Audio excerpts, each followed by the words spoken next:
Okay, so we are here. I actually did do my cardio this morning like I always do. Got up at 2:55, critiqued food logs, did my cardio. Now, I just so happen to have time.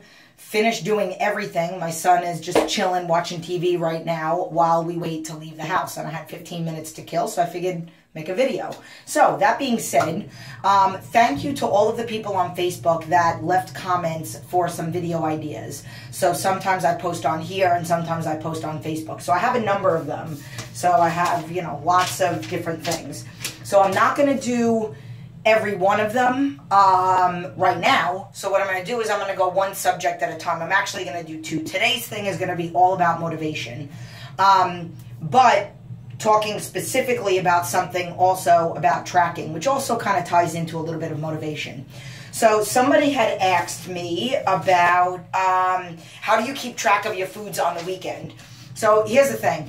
If you have a health coach or if you don't, whether that health coach holds you accountable to food logs every day like I do to my clients, you should hold yourself accountable. And I recommend that you do that every single day. I tell my clients that if I go on a vacation, if they go on a vacation, if it's Christmas, if it's whatever, 7 days a week, every day, until I can't do this anymore, until I'm 85, 100 years old, they're going to be sending food logs every day. I never take a vacation from them.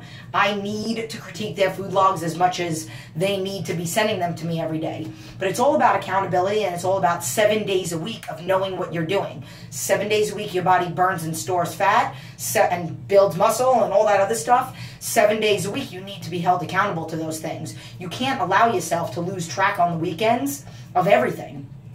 I don't believe in treats. They don't make any sense to me. Cheats. I haven't cheated since my son was born. And the only reason why I did that day is because it was, I was pregnant. I wasn't eating some things that I usually do for my, for the normal way that I eat, but I was eating as healthy as I possibly could.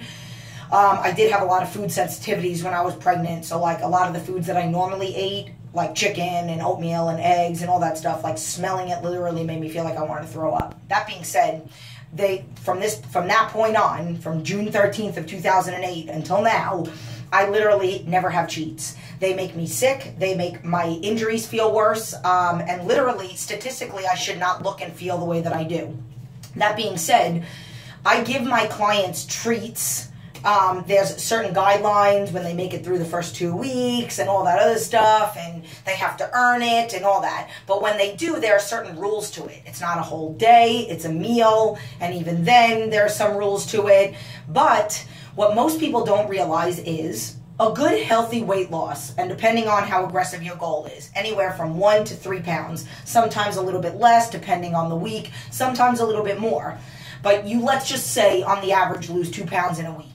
And then you don't even realize, but on Saturday and Sunday, you lose your mind. You're not tracking your food. You don't realize what you're doing, and you eat bad. And then on Monday, you start your week, and you have no idea the damage that you did. And then next Saturday, when you go do your own weigh-in, or maybe your once-a-week weigh-in with your trainer, or whatever it is, and you don't understand why you didn't lose weight, or maybe even you gained weight. I've seen people gain 6 pounds in one day. I've seen 8 pounds in one day. I've seen 22 pounds in a weekend. It is so crazy how, and this is why I say that I don't believe in treats. It is so crazy how one day's losing of your mind can literally negate almost 2 to 3 weeks worth of hard work. That's why I say it's not worth it to me. I do have guidelines, and I do allow my clients to have versions, and they know what I mean, and if you were a client, you would know what I mean, but whatever. So what I do is I encourage clients, I encourage people in general to track their food every single day, to literally 7 days a week track, to not have cheats all day Saturday, all day Sunday, to not have a full day's worth of a cheat.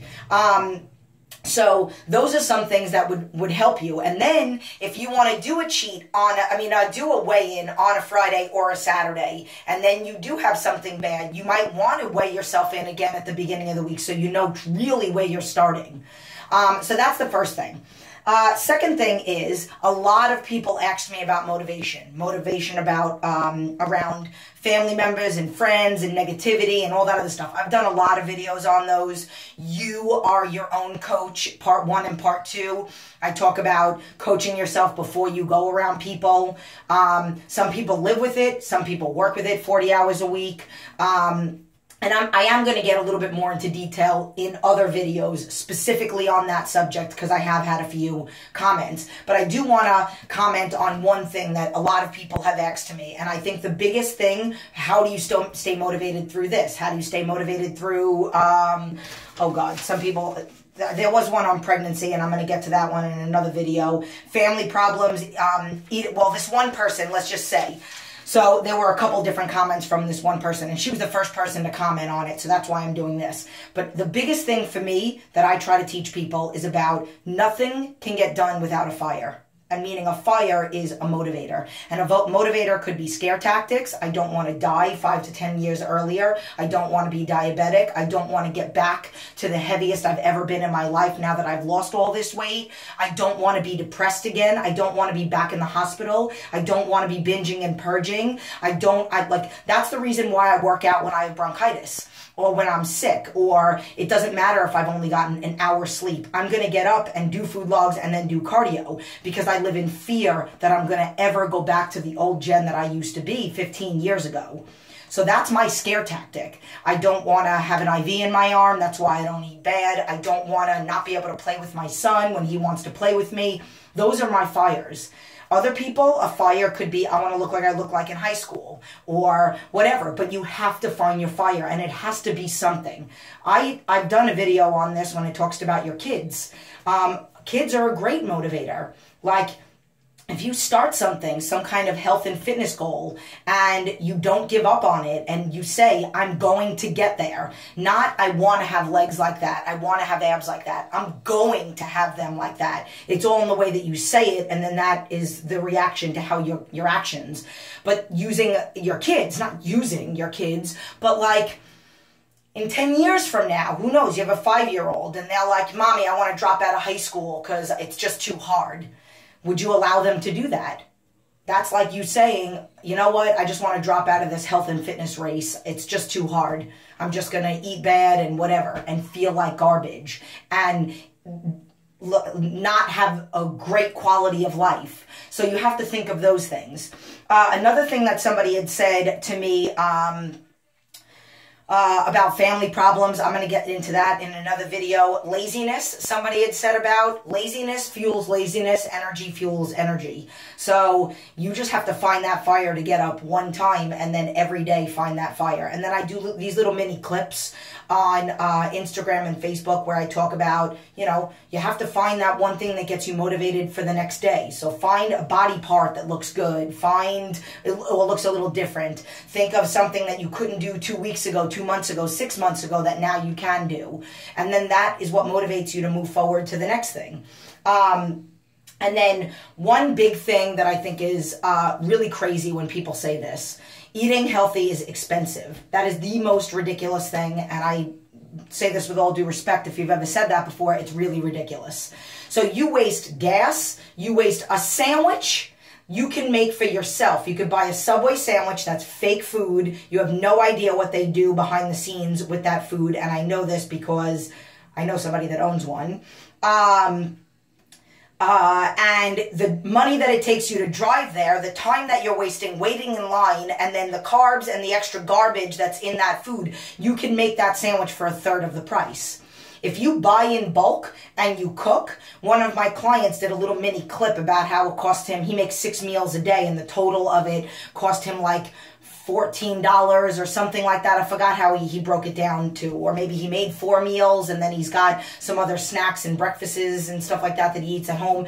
When the average person could be spending anywhere from $15 to $20 a day on eating one meal even. You go out to dinner and that's $15. You go get a sandwich, that's $7 or $8. You get a drink, $9, $10, $12. So it's expensive on your body because you're putting in fake food, garbage, whatever. You're wasting gas.